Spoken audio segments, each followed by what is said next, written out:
경성 크리처. 박서준, 한소희가 뭉치고 스토브리그 감독이 연출한 크리처물은 어떨까?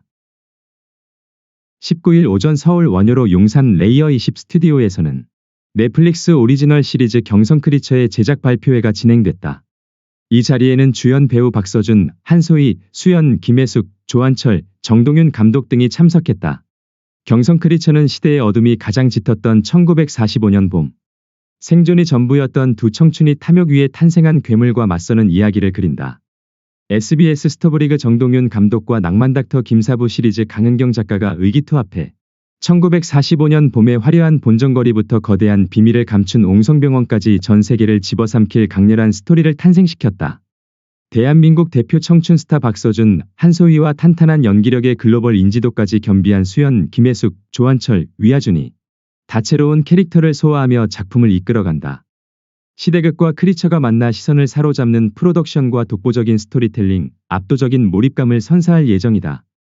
박서준은 경성 제1의 정보통인 장태상으로 분에 열연했다. 자수성가 사업가이자 경성 최고의 전당포인 금옥당 대주이기도 하다. 한소희는 죽은 사람도 찾아내는 실력 있는 전문 토둑꾼 윤채옥을 연기했고, 아버지와 함께 10년 전 실종된 어머니를 찾아 나선다. 두 사람은 이번 작품에서 처음으로 호흡을 맞췄다. 이어 수연은 귀족 부인 마에다 유키코, 김혜숙은 금옥당에 나올 때, 조한철은 채옥의 아버지 윤중원을 각각 맡았다. 이외에도 박지환은 금옥당의 구가평, 최영준은 옹성병원의 가토 중자, 현봉식은 이치로, 옥자연은 월광바의 나영춘을 소화했다. 박서준 제목에서도 아시다시피 크리처가 나오는 장르물이다. 하지만 두 청춘의 이야기이기도 하다. 다양한 복잡 장르를 여러분들께 선물해 줄 수 있는 작품이라며, 난 항상 이야기를 먼저 보니까 경성 크리처도 이야기 자체가 굉장히 매력 있게 다가왔다. 게다가 역할까지도 다양한 모습을 보여줄 수 있는 역할이 될 것 같았다고 밝혔다. 이어 강은경 작가님도 평소에 굉장히 좋아했고, 정동윤 감독님도 이태원 클라스를 할 때 스토브리그가 방영하고 있었다. 한번 만나뵈면 좋을 것 같다고 생각했다. 그리고 우리 채옥이 소희 씨까지 만날 수 있어서 굉장히 좋은 경험이었다며 작품을 선택한 이유를 언급했다. 한소희는 앞서 선배님이 말씀하신 것처럼 스토브리그를 재밌게 봤고, 서준 선배님 작품도 재밌게 봤다며, 무엇보다 시대가 주는 재미가 컸다. 크리처물이 나오는 장르물이라서 크리처물이 나에게 어떤 도움이나 배경이나 이런 걸 새롭게 도움을 줄지 그런 게 가장 이끌렸던 점이라고 말했다. 경성 최고 멋쟁이 모던보이로 변신한 박서준은 의상부터 고증해서 멋있게 만들려고 했다. 드라마 오픈했을 땐 연기를 보시겠지만 그 전에 가장 첫인상은 전체적인 룩이라고 생각했다. 그런 룩을 만들려고 노력했다. 정말 여러 상의 끝에 룩을 만들었는데 열심히 준비한 만큼 많은 분들이 좋아해 주셨으면 좋겠다고 했다. 감독은 그 모습을 보자마자 든든하다고 생각했다. 너무 잘 어울렸다고 칭찬했다. 박서준은 첫 촬영부터 고문신을 찍었다고. 물을 맞고 온몸이 젖어서 이거 약간 신고식인가 싶었다. 처음부터 고생 아닌 고생을 했다. 이 드라마의 처음이 이렇다면 끝은 어떨까라는 기대감이 들었다. 굉장히 강렬한 인상이 있었다. 이 드라마에 빠질 수 있게 되는 동기가 되기도 했다고 했다. 한소희와의 멜로에 대해 박서준은 완급 조절에 대해 고민했고, 상황과 분위기가 주는 느껴지는 분위기가 있어서 채옥이를 바라볼 때 만들어지는 분위기가 있었다. 워낙 한소희가 연기를 잘하고 특별히 뭔가 고민해서 얘기라는 것보단 상황에서 만나서 서로를 바라보는 게 중요했다. 그런 장면에서 보이며 절제된 멜로라고 표현할 수도 있지만 이 상황이 주는 애틋함이 느껴지는 장면이 꽤나 나올 것 같다. 한소희는 채옥과 자신을 비교하는 질문에 실제로 채옥과 내 성격이 많이 다르다. 그렇게 열려있지 않은 성격이라서 걱정을 많이 했는데 아무래도 시대가 주는 영향도 있고 태상과 주위 인물들의 영향도 있었다. 채옥의 목적은 어머니를 찾는 거라 그런 점에 집중하며 채옥이를 표현하는 데 큰 어려움이 없었다며 중점을 둔 부분을 얘기했다. 첫 촬영날 헤드뱅잉 씬을 찍은 한소희는 서준 선배가 첫 촬영이 고문씬이었다면 난 헤드뱅잉 장면을 찍었다. 팬들은 이 장면을 좋아해 주실 것 같다. 그때 이게 첫 촬영인데 끝 촬영은 어떨까 싶었다.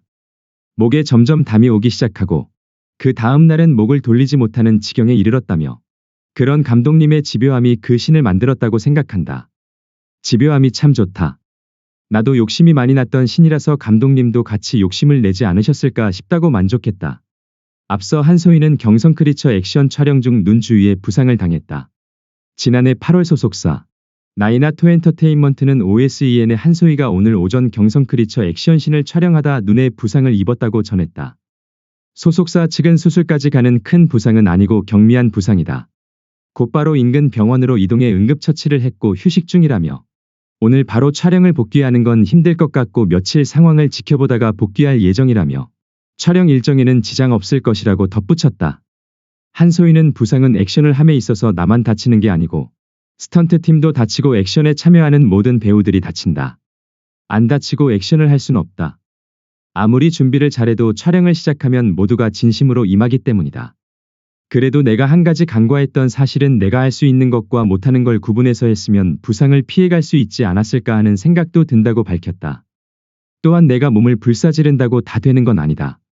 촬영에 지장을 주는 것 같다고 생각했다. 액션을 좋아하지만 그래도 좀 더 능동적으로 잘할 수 있었을 텐데라는 아쉬운 점은 있다며 지금은 괜찮다. 액션에도 감정이 있어서 잘하려고 욕심을 내다 보니 다친 거라서 걱정이나 염려는 안 해주셨으면 좋겠다며 미소를 지었다. 감독은 경성과 크리처를 결합한 이유에 대해 1차적인 이유는 작가님과 경성 크리처를 만들 때 연출자로서 경성 쪽 이야기를 해보고 싶다고 말씀을 드렸다. 저희끼리 초반에 모여서 이야기하다가 그럼 우리만의 이야기가 아니라 세계 사람들한테 많이 알려질 수 있는 세계 사람들이 좋아하는 크리처를 섞어서 이야기를 만들면 우리뿐만 아니라 널리 전달할 수 있겠다는 목표가 생겨서 진행시켰다. 경성시대의 크리처의 접목이 처음이었다. 새로운 도전이라고 생각해서 좋다고 느꼈다. 그러면서 이야기를 천천히 만들어갔다며 당시를 떠올렸다. 이와 함께 대표적인 크리처물 스위트홈 시리즈와의 차별점을 묻자 오프닝 초반의 크리처의 기원에 관한 이야기가 나온다. 우리 크리처만의 특성과 재미가 있다며 가장 다른 차별점은 슬픈 정서가 남아있는 크리처가 특징인 것 같다. 만약에 저희 작품이 오픈하고 봐주시면 지금 내가 말하는 걸 이해해 주실 것 같다. 크리처가 강력하고 멋있지는 않다. 그런 부분에 주안점을 삼으려고 했다. 사연이 있는 크리처라서 그 특징이 몸에 드러나고 행동에도 잘 드러난다. 슬픔이라는 정서가 녹아져 있는 크리처가 경성 크리처의 가장 큰 차이점이라고 강조했다. 한편 경성 크리처 파트 1은 오는 22일, 파트 2는 내년 1월 5일 공개된다.